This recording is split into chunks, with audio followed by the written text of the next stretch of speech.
Hi hello నమస్తే welcome to నేటి రాత్రి. నేను మీ శివసుబ్రహ్మణ్యం.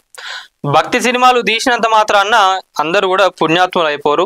ఫస్ట్ మనలో మానవత్వం అనేది ఉండాలి. నేను ఎందుకు చెప్తున్నా అంటే మోహన్ బాబు గారికి సంబంధించి మోహన్ బాబు యూనివర్సిటీ, శ్రీ విద్యానికేతన్ స్కూల్స్ ఇవన్నీ కూడా ఉన్నాయి. ఆంధ్రాలో మనకు తెలిసిందే, చాలా వెల్ నోన్, మంచిగా పేరు కూడా ఉన్నది.